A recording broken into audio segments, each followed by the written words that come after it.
da Epístola de Paulo aos Efésios, no capítulo 1, do versículo 3 até o 5. Epístola de Paulo aos Efésios, capítulo 1, versículo 3 até o 5. Esse texto de Paulo, ele é revelador, porque fala sobre o propósito de Deus para cada um de nós antes da fundação do mundo. Então o texto bíblico nos fala o seguinte: todo louvor seja a Deus, o Pai de nosso Senhor Jesus Cristo, que nos abençoou em Cristo com todas as bênçãos espirituais dos domínios celestiais. Mesmo antes de criar o mundo, Deus nos amou e nos escolheu em Cristo para sermos santos, sem culpa diante dele. Ele nos predestinou para si, para nos adotar como filhos por meio de Jesus Cristo, conforme o bom propósito de sua vontade. Oremos ao Senhor. Deus Todo-Poderoso, essa é a tua palavra. Nós nessa noite estamos com anseio, com fome, com sede de te ouvir. E que o nosso coração esteja aberto para tudo aquilo que o Senhor tem para ministrar ao nosso coração por intermédio da tua santa palavra.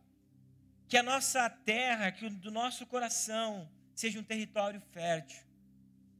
E que essa palavra prospere no mínimo 30 e no máximo 100 por um, assim como fala a tua palavra. Em nome de Jesus. Esse texto para mim, ele é muito precioso porque fala sobre o mistério de Deus para a humanidade, antes mesmo do Senhor fundar essa terra. Antes do Senhor colocar os primeiros seres humanos, Adão e Eva, aqui na terra, totalmente criado por Ele, o Senhor já tinha um plano de amor incomparável para a humanidade. Isso nos faz entender que o pecado de Adão e Eva não gerou em Deus um plano B, e o Senhor precisou de todas as formas pensar em algo para consertar aquilo que Adão e Eva fizeram. De forma alguma. O plano do Senhor, antes da fundação do mundo, antes dele falar, haja luz, haja separação entre os céus e a terra, o Senhor já havia planejado a salvação para o homem por intermédio de Jesus Cristo. O apóstolo Paulo fala que o amor de Deus Pai pela humanidade veio por intermédio de Jesus Cristo antes mesmo de nós sermos criados como humanidade por Ele. Deus Pai, Ele faz uma aliança de salvação, primeiramente com o povo de Israel, o povo escolhido. Mas com a encarnação do seu Filho, Ele faz uma aliança com toda a humanidade. E o apóstolo Pedro, no seu primeiro sermão, na sua primeira pregação, em Atos dos Apóstolos, no capítulo 2, e no versículo 21, ele fala, e todo aquele que invocar o nome santo do Senhor será salvo. O texto nos mostra que esse amor incomparável do Senhor não é mais para um povo, mas para todos aqueles que clamarem dizendo, eu preciso de salvação. E quando existe esse clamor, todos que falam de todo o coração serão salvos por Ele. Tudo isso nos leva a crer que o amor de Deus para a humanidade é incomparável, ao ponto do Senhor estabelecer esse amor antes da fundação do mundo. Mas nós nos equivocamos muitas vezes quando nós tentamos explicar o amor de Deus. Nós queremos colocar o amor de Deus na nossa mente. E há um equívoco nisso. O amor de Deus está relacionado, está ligado totalmente ao dar. A palavra amor no hebraico significa ahavá, que tem a sua raiz da palavra ravá, usado em alguns textos do Antigo Testamento. E o significado da palavra ravá é dar. E nós compreendemos esse amor de Deus quando o apóstolo João nos escreve no seu evangelho, no capítulo 3, no versículo 16, porque Deus amou o mundo de tal maneira, ao ponto de dar o seu único filho. Veja que o amor de Deus está relacionado a dar. E quando nós conceituamos o amor, na nossa mentalidade é o contrário. Nós só queremos receber e não queremos dar. E Deus amou o mundo de tal maneira que deu o seu único filho, para que todo aquele que nele crer não pereça, mas tenha a vida eterna. Jesus, com a sua forma sábia de ensinar, contou 3 parábolas.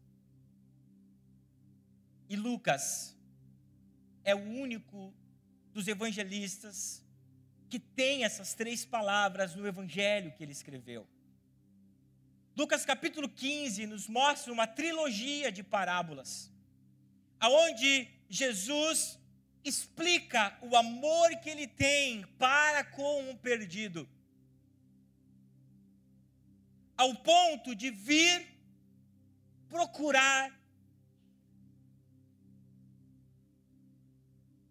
e salvar todos que são alvo do seu amor. Portanto, o amor de Deus para nós precisamos compreender que Ele, o nosso Deus, nos persegue até nos encontrar. O apóstolo João, ele escreve, palavras de Jesus: não foram vocês que me escolheram, mas eu escolhi vocês. Não fomos nós que achamos Jesus, mas Ele nos achou. E é por causa desse amor que nós estamos aqui nessa noite.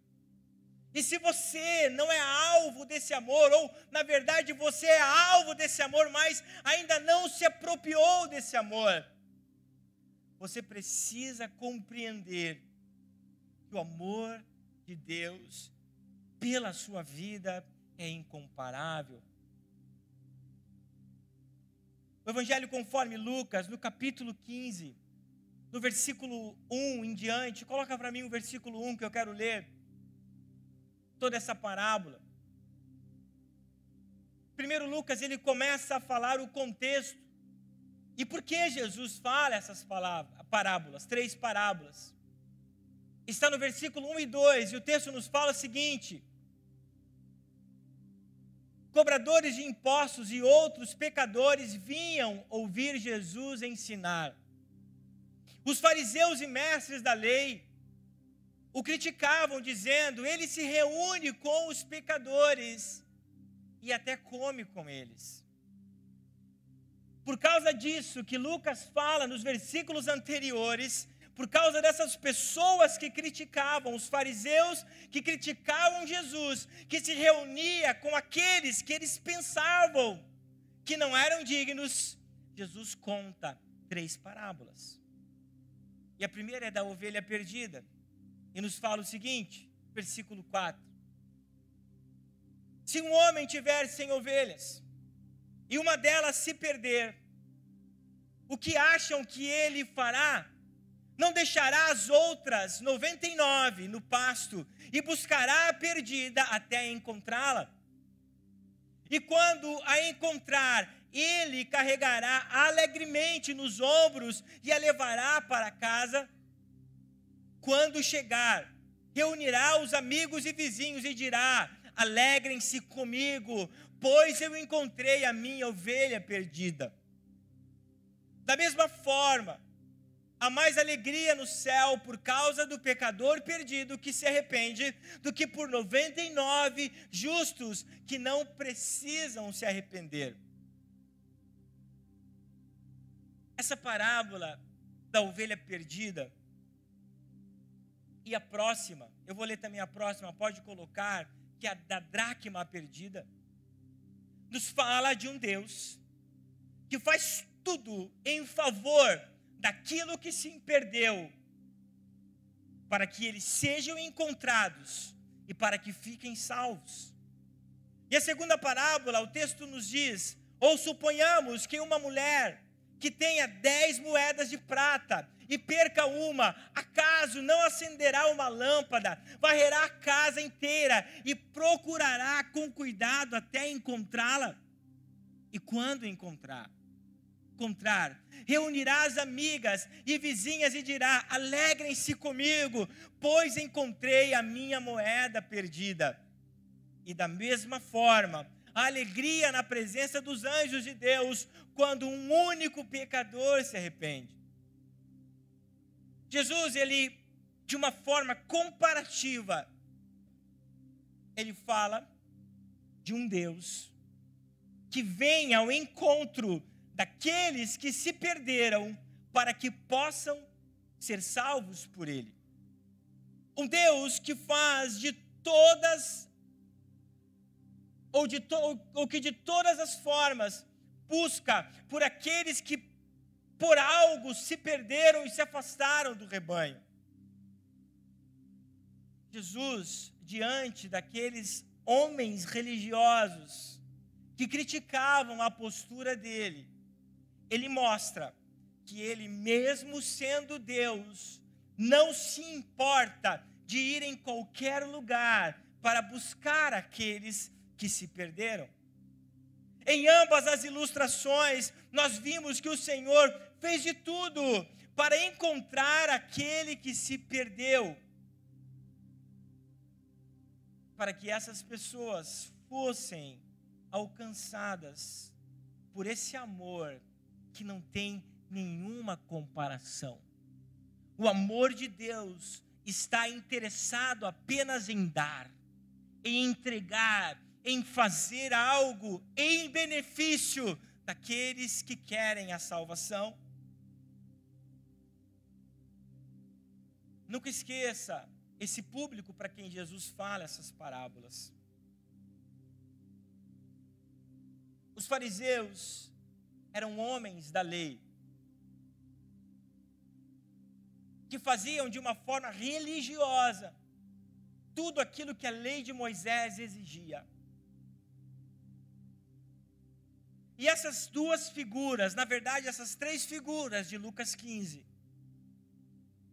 para esses fariseus, eram figuras desprezíveis. Primeiro,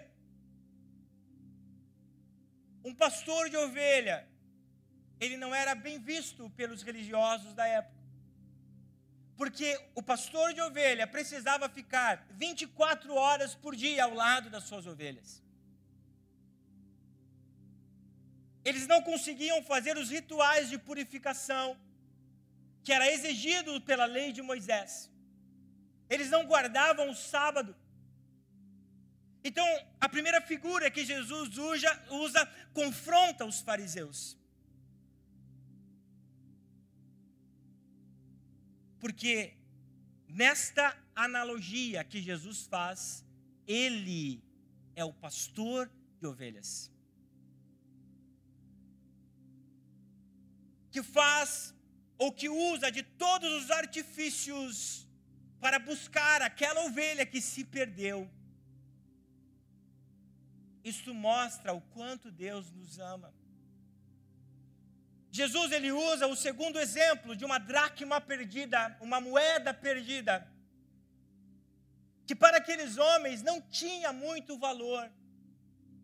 E ele fala, uma dracma, uma moeda de prata, naquela época simbolizava ou valia um dia de serviço de uma pessoa. E o texto bíblico fala que por causa de uma moeda, aquela mulher levantou todos os móveis da casa, ligou todas as lâmpadas, a lamparina, e começou a procurar aquela moeda que para muitos era sem valor, mas que para aquela mulher tinha um grande valor, até encontrá-la.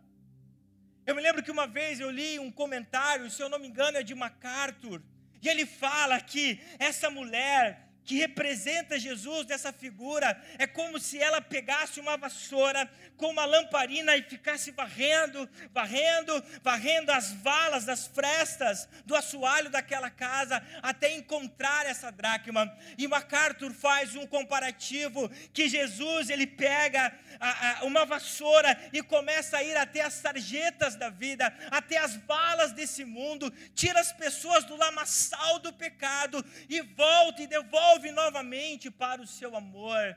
Deus nos ama de uma forma incomparável, ao ponto de fazer com que toda uma casa seja levantada até nos encontrar. A terceira figura que eu não li para vocês, porque a perícope ou o recorte desse texto é maior, fala de um filho que pede uma herança antecipada para o seu pai. Esse filho recebeu do pai a herança, gastou tudo que tinha e voltou para a casa do pai. E o pai recebeu ele com os braços abertos e devolveu tudo aquilo que era de direito dele, mesmo ele tendo gastado a sua parte. A figura desse jovem, para os fariseus, era desprezível, porque ele descumpriu um grande mandamento, que é: honra teu pai e a tua mãe. Aquele filho, ele era rebelde. Na figura dos fariseus, aquele filho que veio pedir perdão para o pai, não poderia ser perdoado, porque ele desonrou o pai e mãe. Mas a parábola do filho pródigo, e na teologia nós vamos além, porque o foco dessa parábola não é o filho pródigo, mas é o pai amoroso, que recebe o seu filho, mesmo ele tendo desonrado ele. Nós temos um Deus que sempre estará pronto para nos perdoar quando nós nos arrependemos dos nossos pecados. Nós servimos um Deus que nos dá o devido valor, mesmo nós estando vivendo em pecado, mas quando nós nos arrependemos, Ele está com os braços abertos para nos receber. O amor de Deus para nós é incomparável. Um Deus que nos persegue até nos encontrar, para derramar sobre nós o seu amor.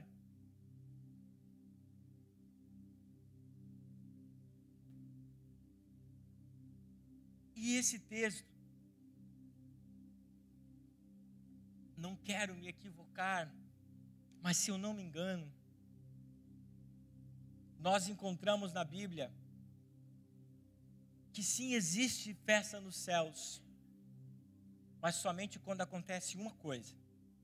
Não é quando alguém morre, não fala mais: ei, tem festa no céu hoje. Não. Tem festa nos céus quando um pecador se arrepende. Então, igreja, nós servimos um Deus que está disposto a nos perdoar. E se nós estamos longe ou distante dele, quando nós chegamos para perto dele, mesmo pecador, mesmo com a imundície dos nossos pecados, nos arrependendo, porque ele vai nos perdoar, a Bíblia nos fala que isso é motivo de festa para o Pai amoroso. É um amor incomparável que nós podemos experimentar em Cristo Jesus. E o principal de todas as coisas, Jesus, ele veio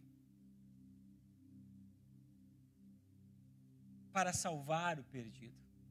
O Evangelho conforme Lucas, capítulo 15, 24. Já a parábola do pai amoroso ou do filho pródigo, como possivelmente está no título da sua Bíblia,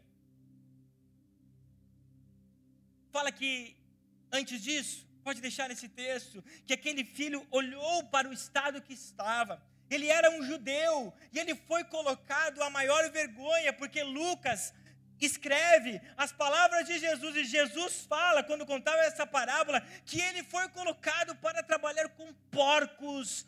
Porco para os judeus é um animal imundo. Aquele menino, ele foi lançado ao mais profundo da sarjeta, e quando ele olha para o seu estado, ele diz: eu pequei contra os céus e contra o meu Pai.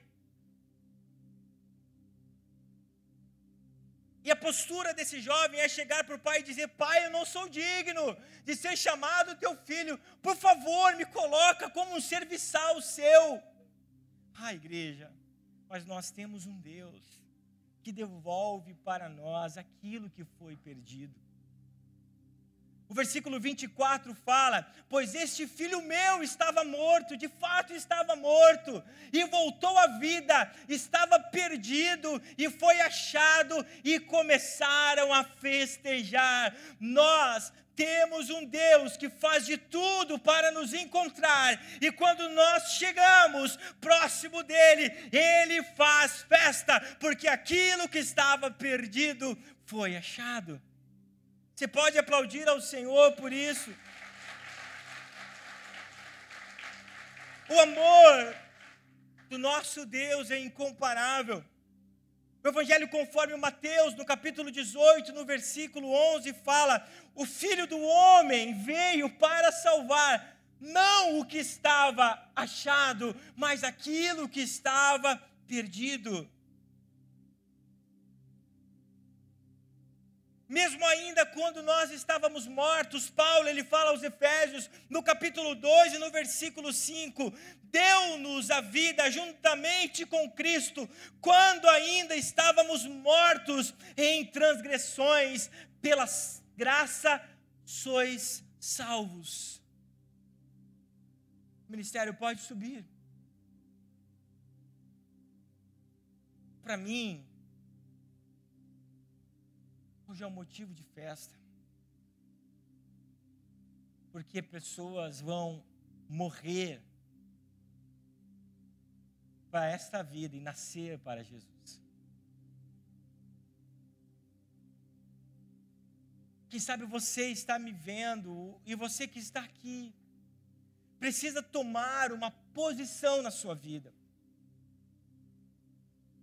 Jesus, ele veio para nos salvar, não importa a multidão de pecados que você está, não importa o quanto você está nas valas da vida.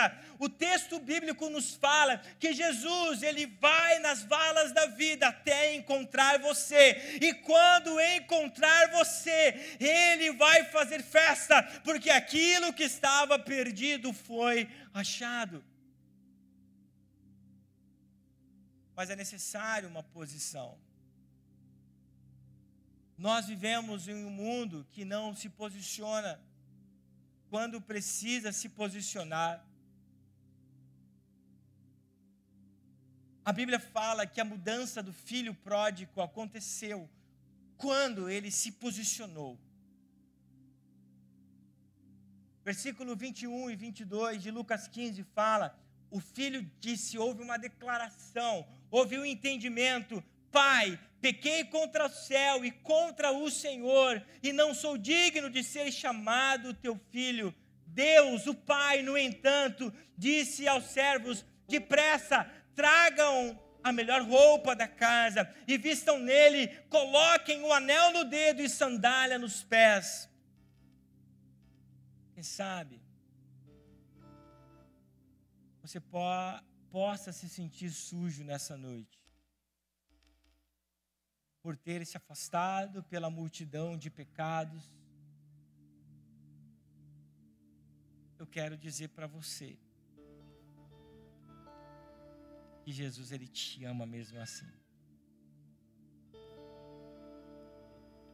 E ele vai, se for preciso, até as sarjetas para te encontrar. Ele vai até os penhascos mais íngremes, mais mortais, para salvar a ovelha que se perdeu. Eu quero te convidar para se colocar de pé.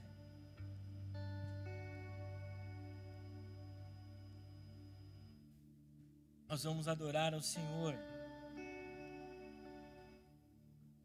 Nós vamos adorar ao Senhor nessa noite. Eu quero que você feche os teus olhos.